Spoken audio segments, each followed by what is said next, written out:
You are listening to the Foreign Policy Focus podcast. We cannot wait for the final proof.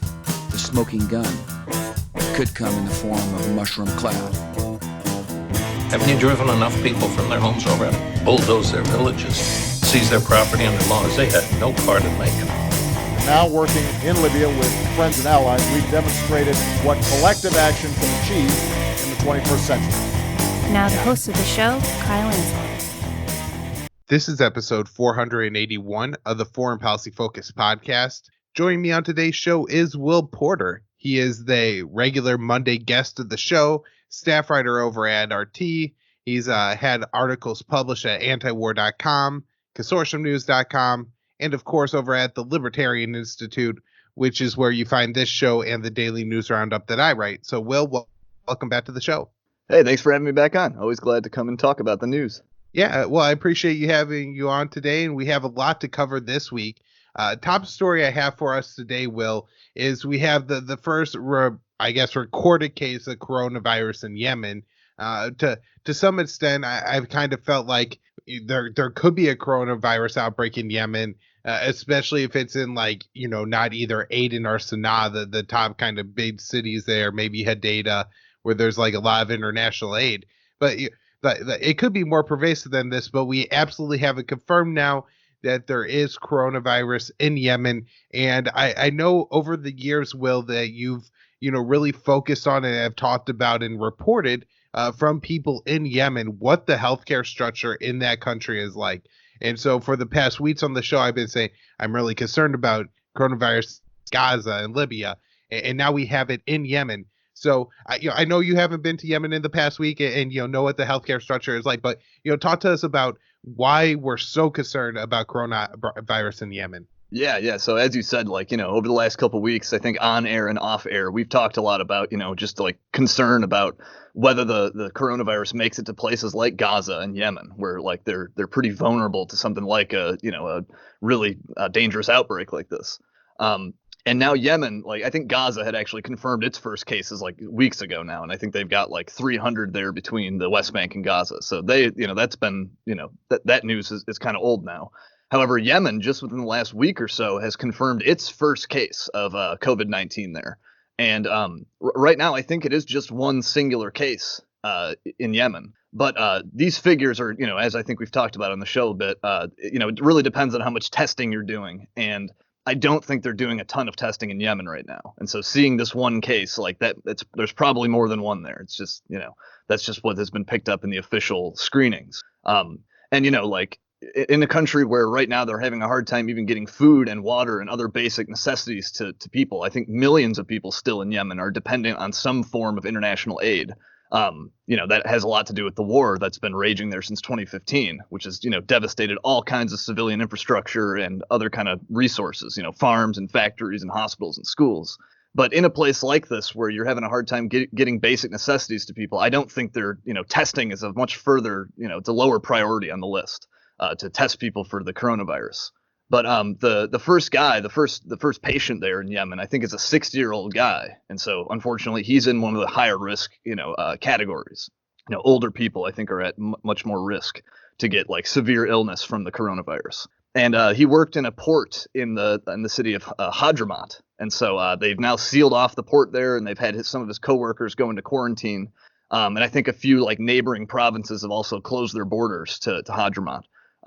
And I think that they've also actually imposed a 12-hour curfew in that region.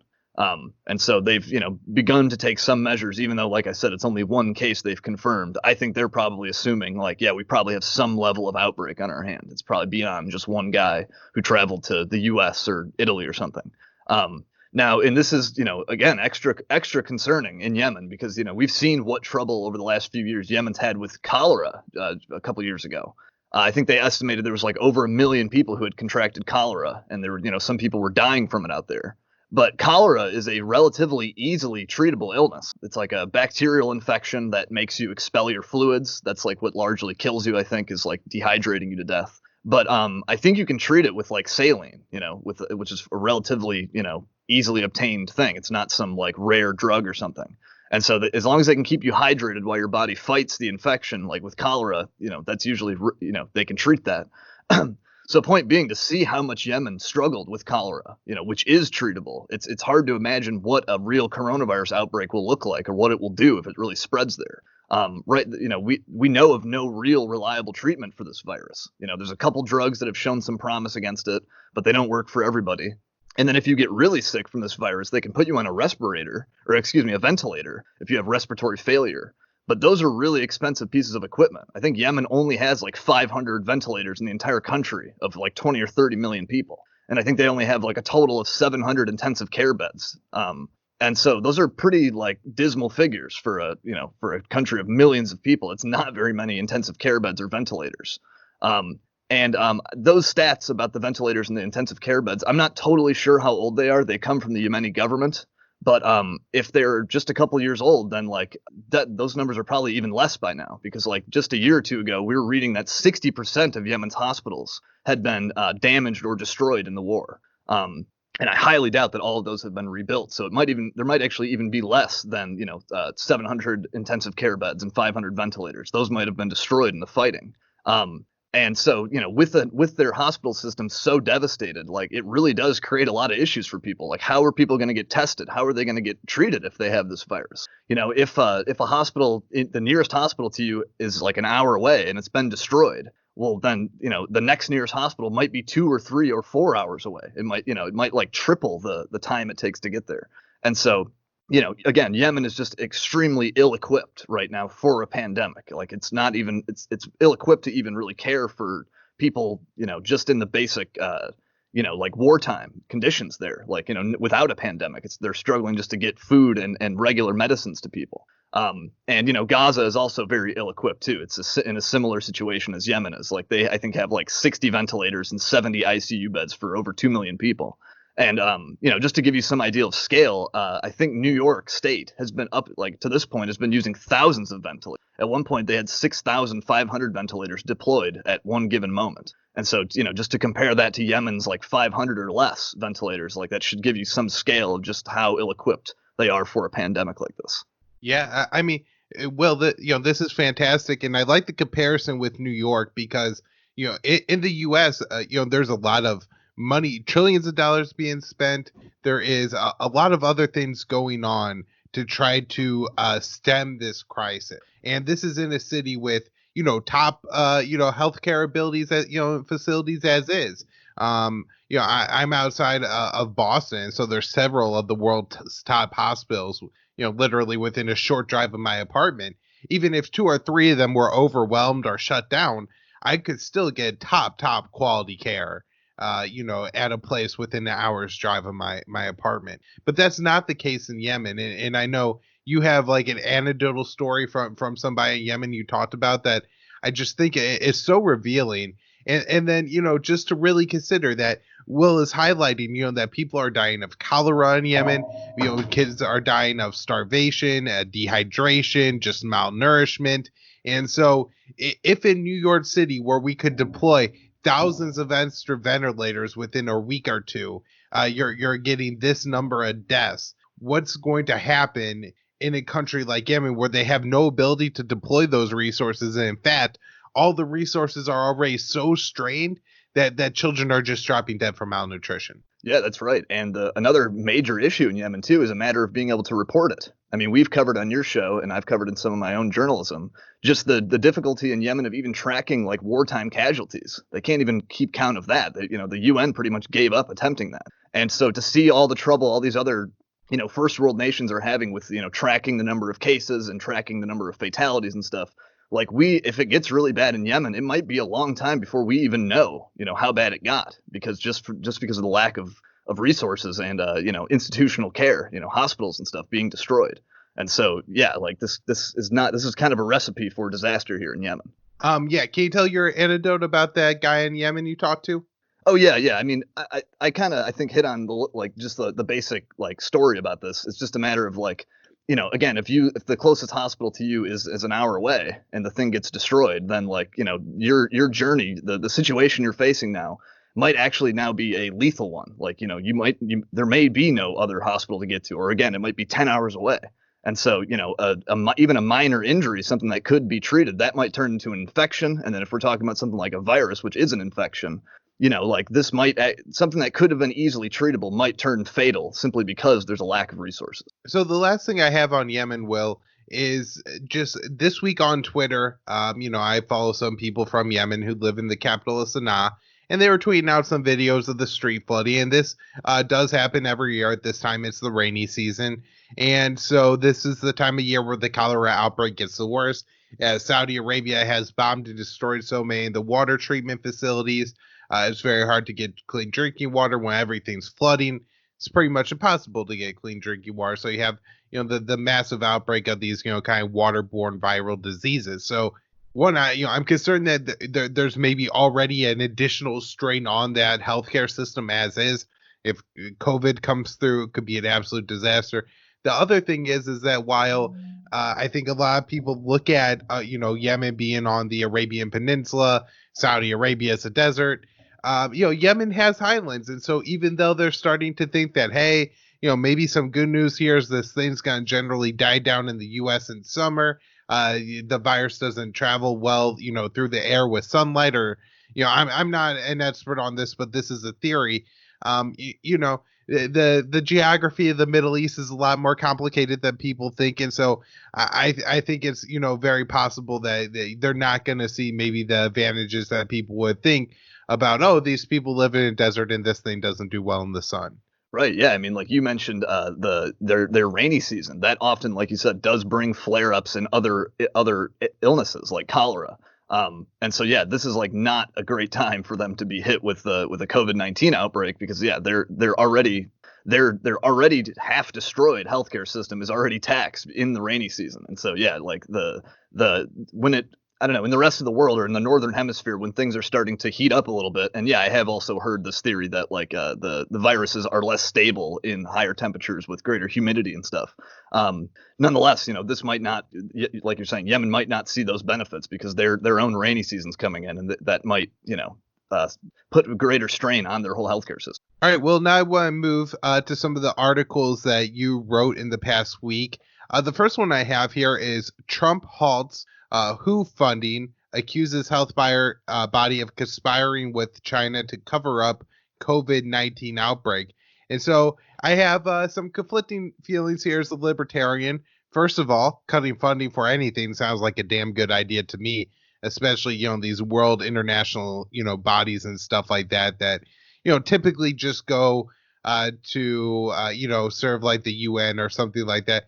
But at the same time, I do know that in the past 2 weeks, it was the WHO that was able to buy 500, 5 test kits, but that ends up being 500 tests that actually get into Gaza, which is the only test kits they have available. And so like something like that is absolutely critical at this time. And so I'm, not necessarily for cutting whatever WHO funding is going to giving those Palestinians those damn test kits that they absolutely need. And so I guess, let's start with this article about what exactly is Donald Trump's accusation here. And then maybe we could get into a little bit of our libertarian feelings behind it. Right. Yeah. Yeah. So the president, Donald Trump, has been stepping up his sort of rhetoric against the World Health Organization over the last few weeks, sort of being increasingly critical of them. But on last Tuesday, he took it up to another notch. He now announced that American funding would now be frozen to the World Health Organization as the White House reviews the WHO's response to the pandemic and sort of its alleged ties with China. It's murky. That's what they're saying, is that it has some kind of illicit ties with the Chinese. And the president has been arguing for quite some time now that the WHO basically didn't act fast enough, to warn us about how dangerous this virus would be, and that they've basically conspired with Beijing to brush information under the rug that would have allowed the world to prepare much sooner had it been known. And also, if you listen to Trump's criticisms, he also will frequently talk about how the WHO opposed his travel bans. First it was travel from China that he banned, and then travel from Europe later. So that's another big, part of his complaints, is that they basically like opposed his measure, because he likes to, tout that. And I think it was admittedly like fairly early when he banned travel from China. Like a lot of people hit the president for being too slow to act. And in some ways they might be right about that. But that was fairly early that he, this travel ban. And so he's mad that the World Health Organization they weren't for his travel ban. But I have been seeing this idea going around quite a bit, like including in our circles, that like really this whole thing is all China's fault for engaging in some kind of cover up. And like I do see some merit in some of those points. Like, China did penalize some doctors who had tried to discuss the virus amongst themselves in the early stages of their outbreak. That's clearly wrong. I don't think they should have done that. But I'm just not sure I fully agree with this narrative that like, things would have been drastically different had China given us whatever this information is. Like, I don't think anyone really has any specific, stuff that they say that China knew. Maybe they knew of human to human transmission or something, and they kept it under the rug. But nonetheless, like I tend to think that like it would not have made a huge difference with the rest of the world's response, because if you actually look at what happened, I mean, like even when it was fully clear that there was a nasty viral outbreak in China, the US and Europe and a lot of the world basically did just still kind of sit there and watch it for weeks, even months, and like really only decided to act after it was kind of already on our doorsteps. And so it almost seems that like no matter what, a lot of these countries would have waited and, watched it and waited until it was too late to really respond effectively with like testing and, tracing contacts and making sure there's enough protective gear and ventilators and all these things that everyone's been scrambling to do at the last minute now. Even though despite the fact they saw it in China for weeks. And so I don't know, it just seems to me that a lot of these countries would have had to wait until it was already in their borders before they started really doing something, before it really became real. But like I'm saying, there are, I think, some good points. There are some fair points against China and the World Health Organization. The Chinese government did seem to kind of drag its feet in allowing the World Health Organization to actually go into China and like in January and February and see the outbreak for themselves. And the World Health Organization, they did tell the world that there was no clear evidence that the virus could transmit from person to person. Back in like mid-January, they had this infamous tweet where they're citing Chinese scientists. And, saying that like it's not likely that this thing transmits from person to person. So that's another thing that Trump and a lot of people criticize them for is like, that's just to take a second to highlight here is huge. If this thing doesn't transmit person to person, then it's not like a pandemic threat from my what I mean? The way I understand this thing. Yeah, exactly. And so that is a big deal, like knowing whether this thing transfers person to person. However, my thing is like, I don't like, again, having no expertise in virology or epidemiology, like I don't really know what goes into figuring out whether a virus transmits person to person or how difficult that really is. And the WHO did say, they were saying based on preliminary findings, there's no clear evidence that it does this, that it transmits person to person. And so, they were wrong about that. But that to me, I don't know if that's like clear evidence that it's a cover up or something. Like, I don't know enough about virology and stuff to know like how, should they have known that? Should they have known that it transmitted person to person? Or is that something that's kind of tricky to figure out and they simply got that wrong? So it's kind of hard. It's hard for me to say, just exactly how we should feel about that because I lack the expertise. But nonetheless, that is a big part of, people's criticisms. And maybe WHO should not have come out and made that tweet and given everyone this false impression, regardless of how easy it is to figure that out or how difficult it is. Maybe they should have been a little more careful in how they, interfaced with the public. And so that's largely the sort of like accusations against the World Health Organization is that they helped to conceal information. They were slow and sluggish in reacting, and that they were a little bit too pro-China, praising China for being transparent when there's some questions about transparency. And so because of this, the Trump administration decided to freeze the funding from the U.S. And the U.S. is the largest contributor to the World Health Organization. I think it's like $400 or $500 million each year. And that's like 10 times more than we're even obligated to give as a member state. We like give above and beyond what our actual like obligations are. But this has come under some criticism, of course, like as to be expected, I guess. You had the UN coming out and say, urging not to deprive a major public health agency of funding during, right in the middle of a pandemic. And you had a lot of European countries coming out saying much the same. The World Health Organization itself begged the U.S. not to politicize the virus and to politicize the pandemic. And it seems like quite a few, European allies came out and kind of agreed with that. The Irish quadrupled their funding to the WHO in response to this. And so that was sort of the general reaction. It's generally pretty negative. People saying like, maybe this isn't the best time to sort of, litigate this dispute right now in the middle of the crisis. And the last thing I'll say is that it was supposed to go for 60 days. It was supposed to be a temporary freeze. But the White House has apparently already started to like redistribute this money to other organizations like the Red Cross. And so this might not actually be temporary. This might be like a permanent like funding cut, at least for this like cycle. So, one thing I think you hit on well is just kind of saying like, hey, there is some blame for, science is complicated. And so if they didn't get something right, that's problematic, and maybe they should, be more careful about how they tweet in the future, understanding that, the public who aren't scientists are going to interpret whatever the WHO tweets out as being kind of scientific gospel. And I think that's probably where they run into some problems. I'll also add that, I think where people should really, fault Trump is for his failure to inform. It seems like, the U.S. government which we have some dedicated, to, kind of the infectious disease realm of things, should have been more up to date on this and should have been, telling people earlier on how serious it was. I think the way you best prepare a population for something like this is just by giving them information as far as ahead of time as possible, so people could prepare and start to make adjustments. I mean, if let's say, car companies, maybe not all of them, but maybe some of them will say like, hey, if this is going to be really bad, let's go ahead and switch over to making ventilators now, because if we have to do it later, it'll add in more complexities. And, this way we could kind of shut down our supply line and, the sequences of our choice that are most effective or whatever. But, instead the government downplays it. And, this is, world government, WHO at times, this is Donald Trump, this is Nancy Pelosi.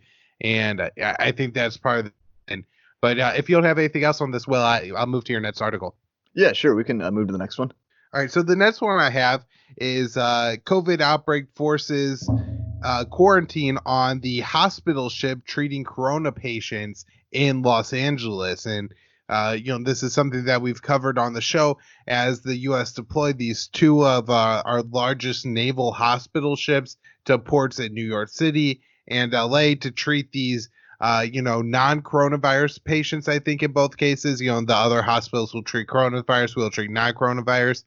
Most of the headlines I've seen about these ships' time in port up until now, Will, was, hey, they're really not treating a lot of people. So tell us what's been going on, specifically with this ship in LA. Yeah, sure. So this has kind of become a theme on this show over the last couple of weeks of like covering the sort of effects of the virus on the military and especially the Navy, where, people are crammed onto these ships. And so, as you said, one of these hospital ships, the one parked outside of LA or parked in Los Angeles, the USNS Mercy, has had a coronavirus outbreak on board, just like several other Navy ships that we've covered. Except this one is kind of strange. There's some irregularities with this. And so, they did send these two hospital ships, one to New York, one to LA. As you're saying, they're not taking too many patients on them. We can get to that in a minute. But on the Mercy, because I think 7 crewmen tested positive, they decided to take 116 crewmen off the ship and put them into quarantine. And I think those are like the close contacts of the 7 infected sailors. And the Navy isn't saying where they moved those crewmen to, but apparently all of them have now tested negative. And so it is just the 7 on board who are positive.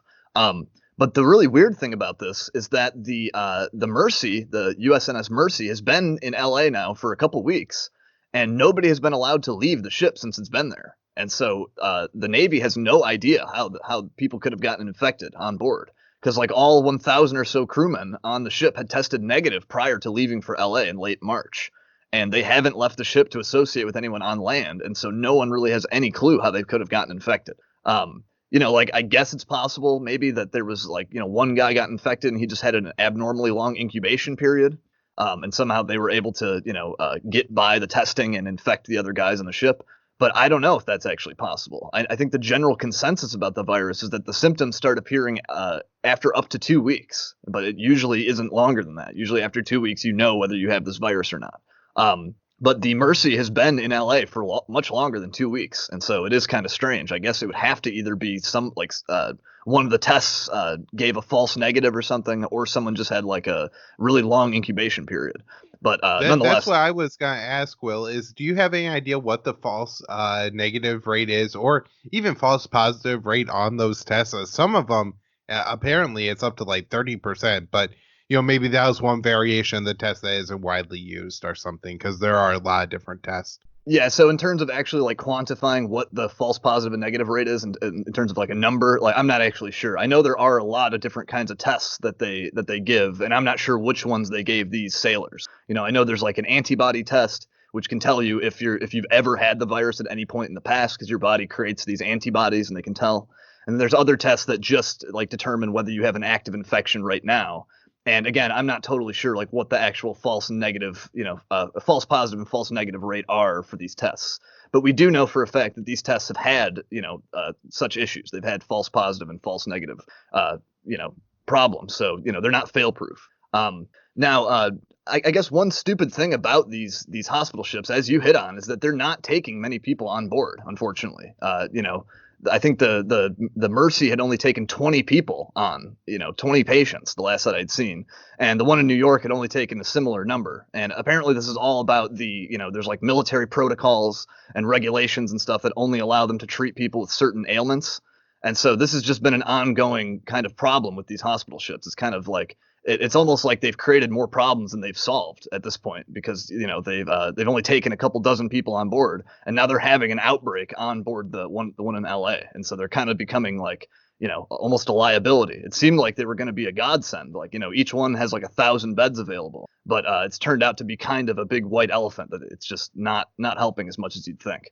Well, this was one of my concerns when I saw Andrew Cuomo saying that New York needs all these supplies, because I guess there could be a detriment to sending too much as well, not just with having all these extra people, but at the same, or not the country, but New York, you're bringing all these sailors in, all these extra drivers, bringing the extra ventilators that apparently they never needed, but it just also probably I at least a little bit to me represents how the situation in New York City hasn't been as bad as some people expected, that people aren't dying in the parking lot. That's why this ship isn't full.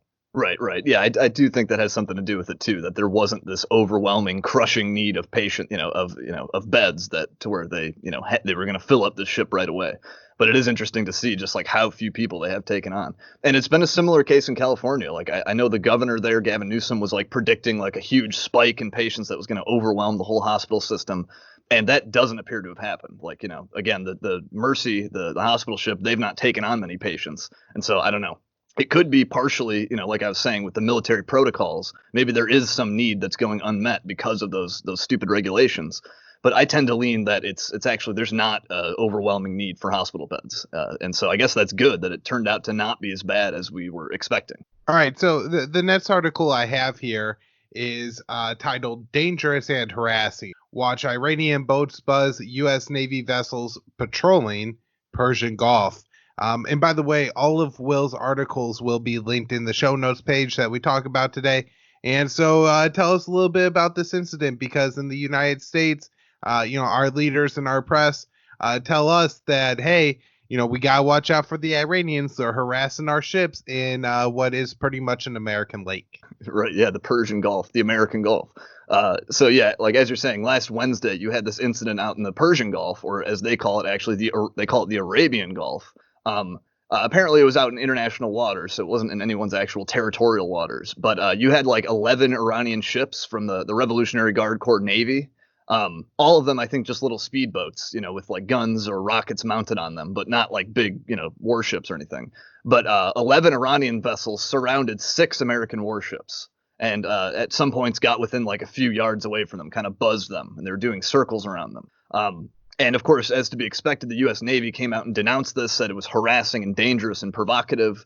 And they actually, in kind of a rare thing, they don't always do this, but they actually released photos and footage of this little encounter. And yeah, like, sure enough, it did seem like the Iranians were pretty close. They were, doing circles around the vessels, but they didn't seem to be, posing any real military threat to them. These ships did have guns mounted on them, but they're up against like giant American, a big blue water Navy. And apparently after about an hour, this encounter went on for about an hour, and the Iranian ships left after the U.S. ships had sent warnings over their radio, and they blared their horns at them. And apparently the Navy, the Fifth Fleet, based in Bahrain, the Fifth Fleet says that they used some kind of acoustic noise device to like help to drive the ships away. They didn't really like elaborate on that, but I thought that was kind of an interesting thing that they use these like noise devices. But fortunately, nothing ultimately came of this. Like I said, it was about an hour of a encounter, and the U.S. came out with their statement condemning it, and then the Iranians kind of responded, but not too loudly. You had the foreign minister, Javad Zarif. He came out and he retweeted one of his own old tweets from 2018 saying the U.S. Navy can't seem to find its way around our waters, and poking fun at them for the way that we insist on calling it the Arabian Gulf and not the Persian Gulf, even though, most of the world calls it the Persian Gulf. And they did that again last Wednesday after this whole encounter, called it the Arabian Gulf. And then also a few days later, after this incident, you had the defense minister, Amir Hatami, coming out and making a statement saying that, the U.S. presence in the Persian Gulf is illegal and aggressive, and sort of condemning that. But that was about all that came out of this in terms of the fallout. It was sort of a minor, incident. But the American ships out there were apparently doing some kind of integration exercise with the U.S. Army, something involving helicopters. I think they were landing Army helicopters on Navy vessels. And of course, that was just what they were doing at that moment. The broader context of our presence there is that we patrol that area of the world with our warships regularly, routinely, saying that we're protecting the shipping lanes out there and keeping Iran's, alleged malign behavior in check. And so that's sort of the broader U.S. justification for why it's out there. But as you could expect, the Iranians are not happy about this. They don't like the fact that American warships are sailing basically right through their backyard. Right now the U.S. is also trying to enforce its oil embargo on Iran, trying to cut Iranian oil exports down to zero. And so they obviously don't like this, hostile presence right in their backyard. Even if in this case this was in international waters, it's a hell of a lot closer to to Iran's borders than it is to ours. It's not like we're talking about the Gulf of Mexico here. And I guess one other thing I'll say is that the Iranian Navy is not much to speak of in terms of I don't think they have any aircraft carriers or many really larger destroyers or anything at all. I don't think they have a big, blue water Navy like the U.S. does. But nonetheless, back in 2002, the Pentagon did this exercise called Millennium Challenge 2002, where they simulated a military confrontation out there in the Persian Gulf. And they didn't actually specify that Iran was the enemy in the simulation, but it pretty clearly was the Iranians based on the weaponry they had and the location. But in this simulation, the Iranian side basically won. Of course, it was controlled by an American commander, but nonetheless, using Iranian resources and stuff, they ended up sinking an American aircraft carrier, 10 cruisers, and 6 amphibious assault ships, using waves of speedboats and cruise missiles and stuff. And the Iranians in this simulation were so successful that they actually shut down the simulation and changed the rules to where the U.S. had to win. They made it follow a set script. So the point being just that, Iran might not be able to project much power beyond its own neighborhood. They certainly would stand no chance of invading the U.S. or something with their Navy, but they certainly can defend themselves in their own backyard. And that's something I think we should be more mindful of when we see these little encounters like this, that we can't just do whatever we want anywhere on the planet, that other countries do sometimes have a say in these things, especially if it's right in their backyard. And so we might be a little more mindful about that and, Iran's ability to defend itself, when we're doing these provocative patrols and, escort missions and stuff. Yeah. So there's a few things there. The first is just to point out that how much is it like the U.S. military to lose a war game and rather than adjust the actual strategy, change the results. So I there's so much humor in that. One thing I did notice today is that the IRGC said, and I don't know how, if it's true or not, that they plan to up the number of patrols in the Persian Gulf. And so a little bit concerned that this may happen more often. But one of the things that this video showed me is just the contrast between the American Navy versus the Iranian Navy. It kind of reminded me of something that was just very telling. I think it was back in 2014. It may have been 2012. But people were taking pictures of the rockets that Fox News was making a huge deal about, that the Gazans and Hamas were firing into Israel. And just, when you think rocket, you think 6 feet long, 10, 20 pound warhead, could knock down a house. And it turns out that, this is something that an American kid could build in a school project. And, I'm sure they maybe stick a little warhead on the front of it. It's made of a little bit heavier metal. And so if it does hit you, it might kill you. If it hits near you, you might lose a limb. But it's not a rocket in the sense of anything like the U.S. military deploys. Likewise here, these boats that the Iranians have, and please go to Will's article and look at the video. This is something that I'm sure almost every American has seen being towed down the highway at some point behind an F-250. I mean, you don't even need a tractor trailer to carry a boat this size. Now, I'm sure they have like extra radar on it, maybe upgraded engines, maybe a little bit of armor, but essentially it's just a really nice like ocean capable fish. Right, yeah. I mean, these are basically fiberglass speedboats that they've got, like, a gun turret mounted on. So we're not talking about like a destroyer or something like a, serious warship by any means. Yeah, it doesn't even look like almost it was designed as a warship. It looks like somebody took one of these big bass boats and mounted a gun to it, almost like you would just expect like some crazy Mexican cartel to do. But apparently it is an effective weapon. So not to downplay it that way, but just to see that, the contrast of this is never a weapon that could threaten the American homeland, Will. It's only a weapon that could threaten Americans in the Persian Gulf. So I don't know. Do you have anything else to add on this one? Certainly, we don't have to get into the whole U.S.-Iranian tensions today, but this is all a part of and stems from the warfare the U.S. is waging against Iran, whether it's, economically, diplomatically, cyber warfare, fighting proxy battles and picking on anybody who Iran supports anywhere in the Middle East. But this is a part of the whole American aggression, I guess. And while, America tries to, show this through that little soda straw of above, Will, that little circle of the Iranian ships circling the American, Navy ship there, in reality, is surrounded, essentially has Iran surrounded with bases and, just has an amazing amount more military power than the Iranians do.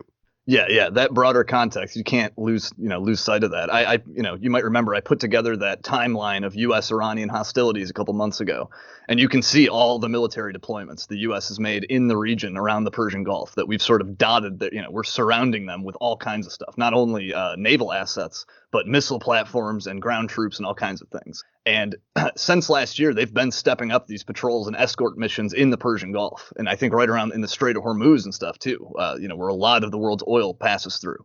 And so, unfortunately, we might see more of these sort of little encounters on the, in the ocean when you have the IRGC saying they're going to step up their patrols. And the U.S. has also been doing so for the last year after those, you'll remember those mysterious tanker attacks on oil tankers. The U.S. stepped up its patrols in response to that.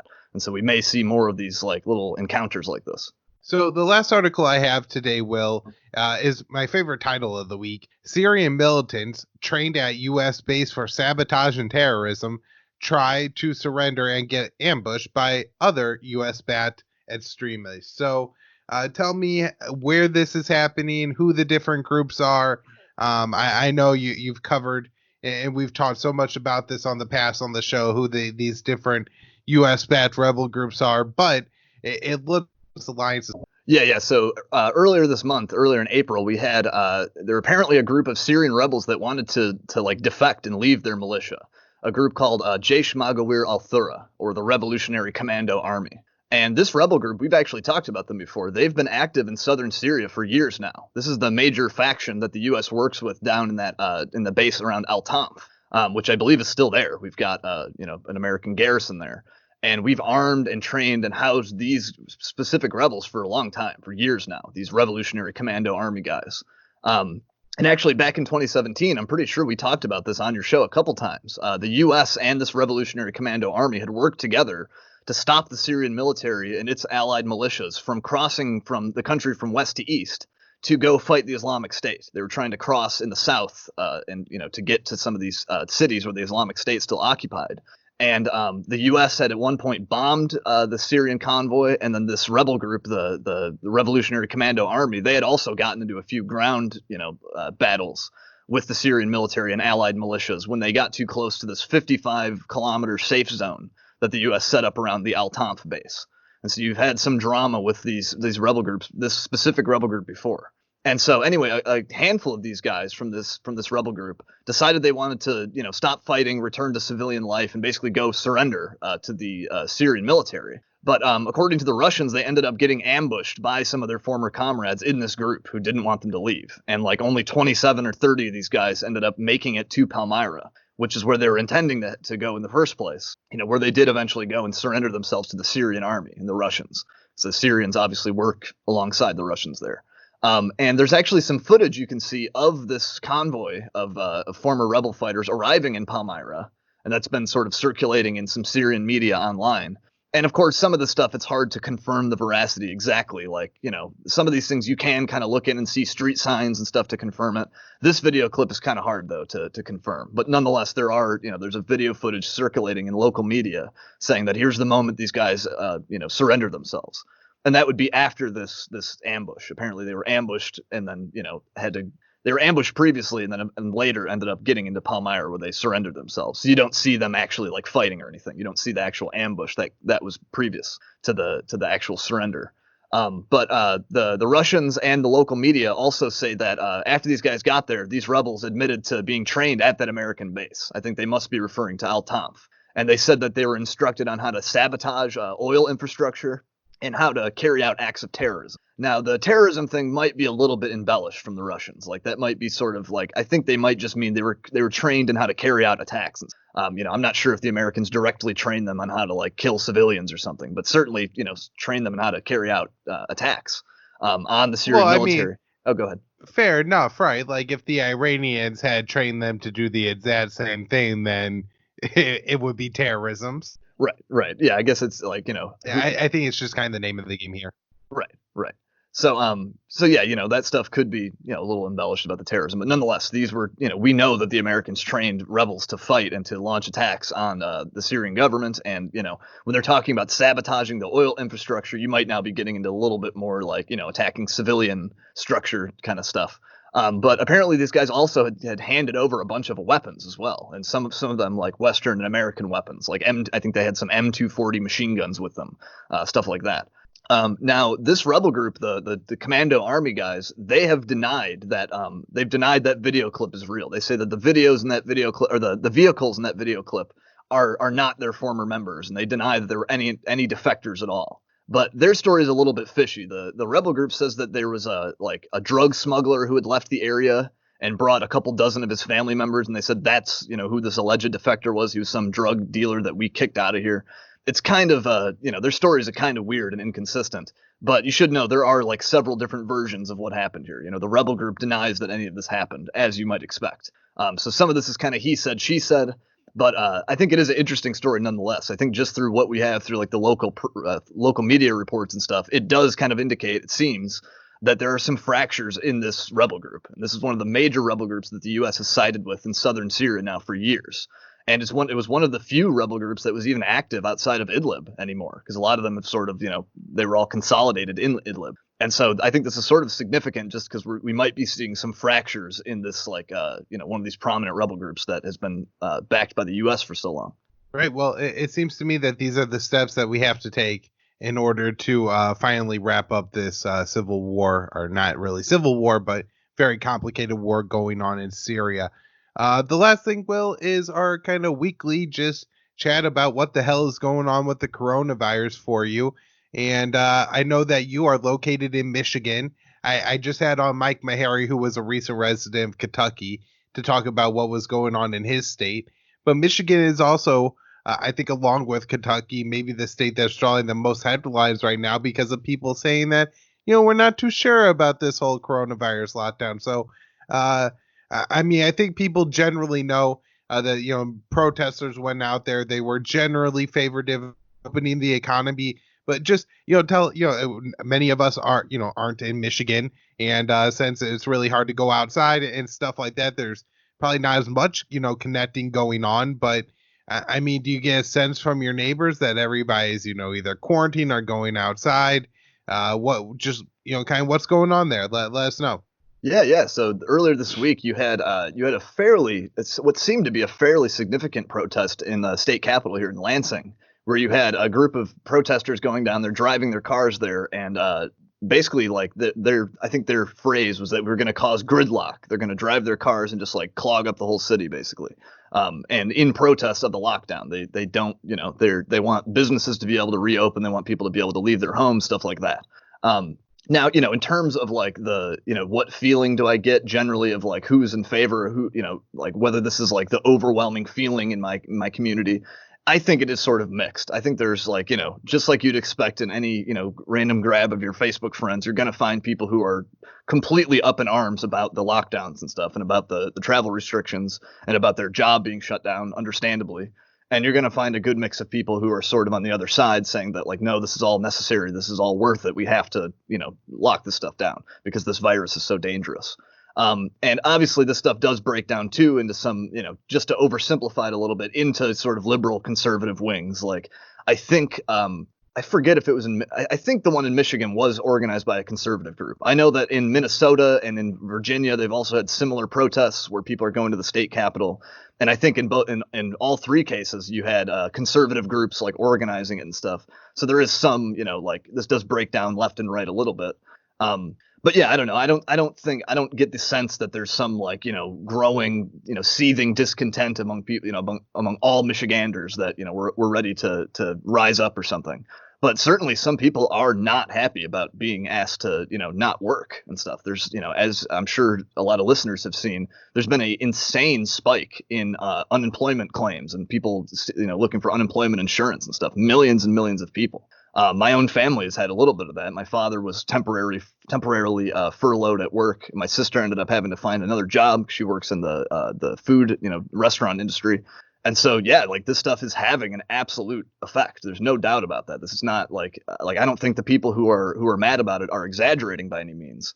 But I just don't know if that's like the universal feeling, like there's certainly a significant portion of people who feel that way, though, who are really angry about the lockdowns and want them to end.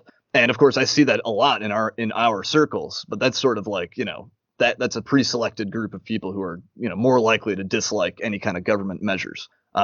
And so, yeah, that's like my kind of broad take on the protests. It's not like I didn't go to Lansing or anything. I basically only know what, anyone who's reading about this knows. So I don't have any like real firsthand information. But yeah, it does seem like there's a growing number of people who are pretty angry about the lockdown. Right. Well, and I mean, I'm sure you do have a little bit more of a sense just if where you go, everybody's either wearing a mask or not wearing a mask, or if, people are protesting or counter protesting, or just how people around you talk and what, who you interact and stuff like that. At least you have all that experience and could give us that take a little bit. I think you do touch on a very important point there, though, that unemployment is going to be a real concern. I have to say that, if especially for people who are in their 20s and 30s and don't have any pre-existing health problems, you feel like it's a very low chance. These are people in the prime age for having young mouths to feed.